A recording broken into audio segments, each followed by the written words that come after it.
বিবাহিত হবার পরেও গতরাতে একা ঘুমানোর ব্যাপারটা কোনোভাবেই মেনে নিতে পারছেন না প্রান্তিক চৌধুরী। তবু ভালো ঘুম হলো তার। একবার ঘুমালে ভালো না হয়ে যায় কোথায়? চোখ মেলে বিছানার পাশে তাকালো। খালি জায়গায়টা বড় খাখা করছে। এরলাম ঘড়ি সেই কখন থেকে ভীষণ জ্বালাতন করছে তাকে। উঠে বসল সে। বিড়বিড় করে বলল, এখনো শুয়ে আছি কেন? আমার উচিত এখন গিয়ে বউকে যা লানো। বউ কই আমার? বিছানা ছেড়ে নেমে বউ বলে চেঁচিয়ে উঠল সে। পুরো চৌধুরী বাড়ি জেনে গেল প্রান্তিক চৌধুরী ঘুম থেকে উঠে গেছে। হম্বিতম্বি করে ঘরের সামনে এসে দেখল দরজা খোলা। বউ বলে চেঁচিয়ে ঘরে ঢুকল সে। আবার বেরিয়ে বলল, বউ তো ঘরে নেই। এবার বউ বলে ডাকতে ডাকতে নিচে নেমে এলো। সকলে হা হয়ে দেখছে প্রান্তিককে। রান্নাঘর থেকে প্রিয়তা অবধি শুনতে পেল তার ডাক। তার বর মশাইয়ের ঘুম তবে ভেঙেছে। প্রান্তিক চৌধুরী রান্নাঘরে প্রবেশ করল। তার বউ টিয়ার রঙের শাড়ি পরে ময়দা মাখছে। প্রান্তিক চৌধুরী তাকে দেখতেই দেওয়ালের সাথে ঠেসে দাঁড়িয়ে বলল, হায় হায়, বউ দেখি আজ আমার টিয়া পাখি হয়ে গেছে। প্রিয়তা চমকে পিছনে তাকালো। রান্নাঘরে কেবল সেই তো নেই, আর অনেকে। প্রান্তিক চৌধুরী ইশারা দিতেই সকলে বেরিয়ে গেল। প্রিয়তা বিস্মিত। তবে বেশিক্ষণ রইল না। প্রান্তিক চৌধুরী তার কাছে এসে বলল, কি করছো বউ? দেখতেই তো পাচ্ছেন। বউ, কাল তোমাকে দেখা তো মনে হয়েছিল আজ টিয়া পাখি মনে হচ্ছে। এখন একটা খাঁচা কিনে এনে টিয়া পাখিকে পোষ মানাই তবে। এত সহজ? প্রান্তিক চৌধুরী এবার তার কাছ ঘেঁষে দাঁড়ালো। তার ঘুম ঘুম মুখ, এলোমেলো চোখ। দেখেই মনে হচ্ছে ঘুম থেকে উঠে সোজা এখানে চলে এসেছে। আর চোখে ফিরে বলল, বউ, তুমি আমার মনের খাঁচায় এসো তো দেখো, নিজেই ফিরতে চাইবে না। প্রিয়তা মুচকি হাসল। বলে উঠল, সবার মতো মনে করবেন না। আপনার মনের খাঁচায় সবাই ধরা দিলেও আমি দিচ্ছি না। প্রান্তিকের চোখ মুখ কালো হয়ে গেল। শুকনো গলায় বলল, তুমি যেমন ভাবছো তেমন কিছু না। হ্যাঁ হ্যাঁ, আপনি তো তেমন মানুষই না। মেয়েদের সাথে তো কথাই বলেন, শুধু তাদের দেখলে জড়িয়ে ধরে মুখ খেতে চান। সবাই না, শুধু আমার বউকে। বলেই তাকে জড়িয়ে ধরতে এগিয়ে গেল। প্রিয়তার ধমকের সুরে বলল, একদম না। প্রান্তিক হালকা কেশে বলল, তুমি আমায় ভুল বুঝছো। তাই নাকি? তো বিয়ের দিন আপনার কোন বন্ধু অ্যাক্সিডেন্ট করেছিল?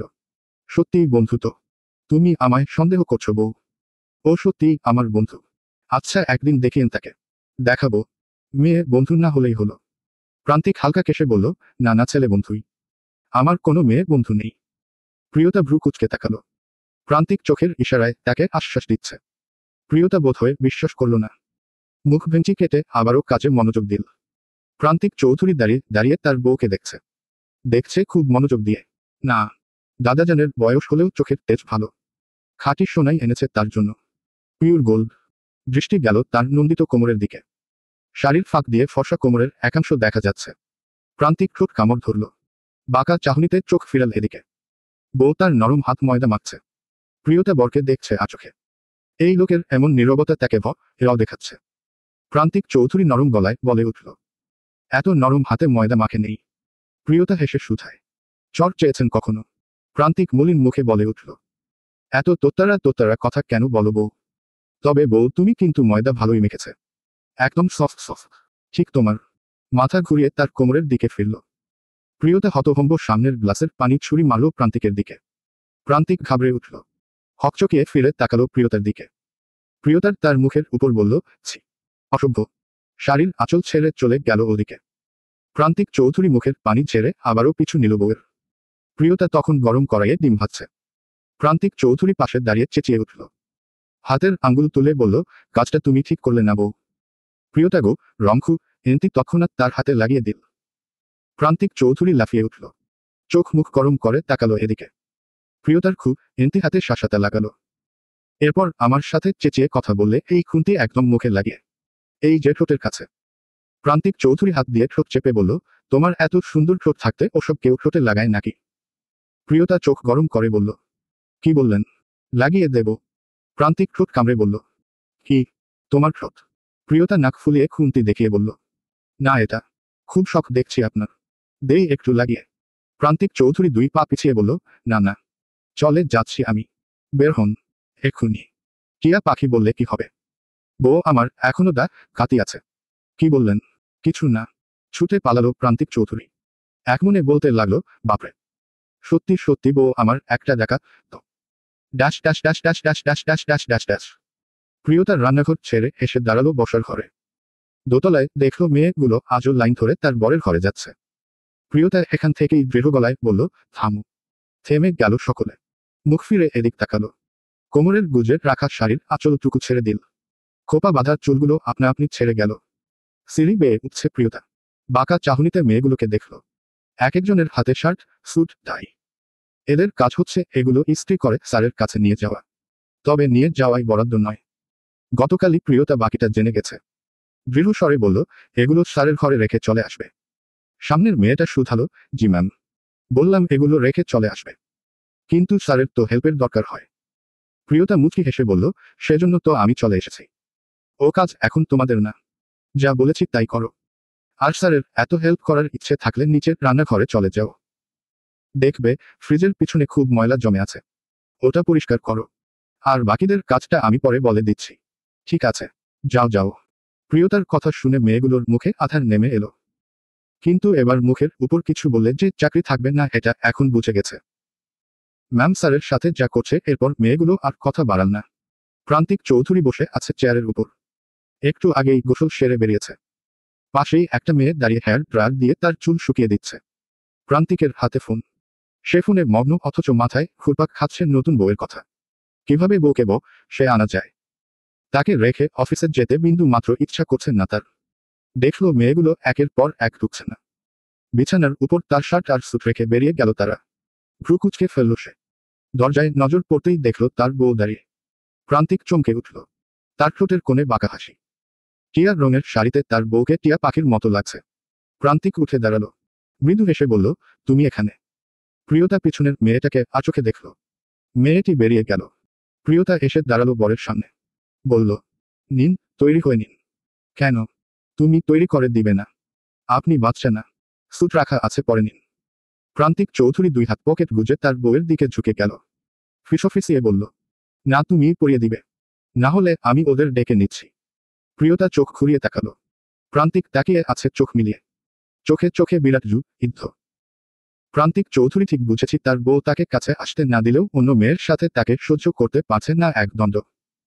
ভালোবাসা তো আলবাদ আছে। তার বউ তাকে ভালোবেসে আছে, শুধু অভিমান করে। এই অভিমান তাকে ভাঙাতে হবে। প্রিয়তা গম্ভীর মুখে বিছানার কাছে গেল। স্যুট তুলে নিল। প্রান্তিক বলে উঠল, না না, ওই শার্ট নাও। এটা পরব না।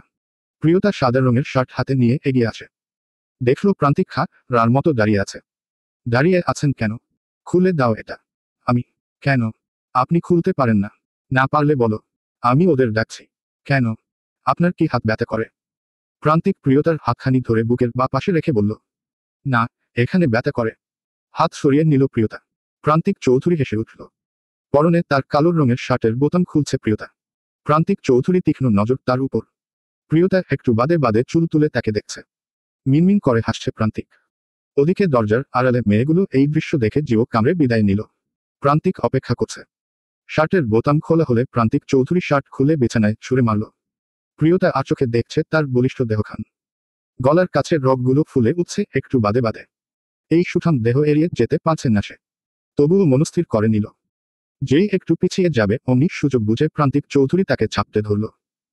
পাথরের ন্যায় শক্ত হয়ে দাঁড়ালো প্রিয়তার। তার হাতের মুঠোয় প্রান্তিকের সাদা শার্ট। পিছন থেকে সে জড়িয়ে শক্ত করে। তার উষ্ণ অধরের ছোঁয়া পড়ছে প্রিয়তার ঘাড়ের কাছে। পুরো দেহ শিরশির করে উঠল। কানের কাছে প্রান্তিক চৌধুরী ফিসফিসিয়ে বলে উঠল, বউ। কেঁপে উঠল প্রিয়তা। চোখ বন্ধ করে নিল দ্রুত। প্রান্তিক চৌধুরী বলতে শুরু করল, you are the most beautiful lady in দাউরসাল্ড। তোমায় দেখার পর থেকে আমার মাথা খারাপ হয়ে গেছে। মাথার মধ্যে ঘূর্ণির অরের মতো তুমি ঘুরপাক খাচ্ছ। বউ বউ করে চেঁচিয়ে বেড়াচ্ছে। অ্যান্ডারস্ট্যান্ড সুইট হার্ট। প্রিয়তা সামলে উঠল। ধমকের সুরে বলল, ছাড়ুন আমায়। প্রান্তিক চৌধুরী আরো শক্তপোক্ত করে জড়িয়ে ধরল তাকে। হেসে বলল, ধরে তো নিই। নাও পারলে ছেড়ে যাও। প্রিয়তা এদিক ফিরল। মুখোমুখি দুজন। তার হাত দুটো উদাম বুকের উপর। এবার অস্বস্তি হচ্ছে খুব। পর্দা ভেদ করে ঠান্ডা বাতাস ঢুকলো ঘরের মধ্যে। প্রান্তিক বলে উঠল, বাসর করার জন্য পারফেক্ট ওয়েদার। কি বলো? চোখ টিপ মারল সে। প্রিয়তা হেসে বলল, মর খেয়েছেন কখনো? কামড়াকাম করবে এখন। প্রিয়তা হেসে তার গলার কাছে বসাল। প্রান্তিক ঠোঁট সহ্য করে নিল। অথচ প্রিয়তাকে ছাড়ল না। প্রিয়তা তার মুখের দিকে তাকিয়ে নিভিয়ে গেল। প্রান্তিক চৌধুরী হেসে বলল, এবার আমি একটা খাই। প্রিয়তা অস্ফুট স্বরে বলল, না। প্রান্তিক চৌধুরী এগিয়ে আসছে। প্রিয়তা জোরে বলে উঠল, দাদাজান ডাকছে। কি? বাঁধন আগলা হতেই প্রিয়তা ছুটে পালালো। নাকি প্রান্তিক চৌধুরী পালাতে দিল? সে বেরিয়ে যেতেই প্রান্তিক ঘর কাঁপিয়ে হাসতে লাগল। ঘড়ির কাঁটার স্বাদ ছুঁই ছুঁই। প্রান্তিক চৌধুরী উঠে দাঁড়িয়ে বলল, না, এবার আমায় বাড়িতে যেতে হবে।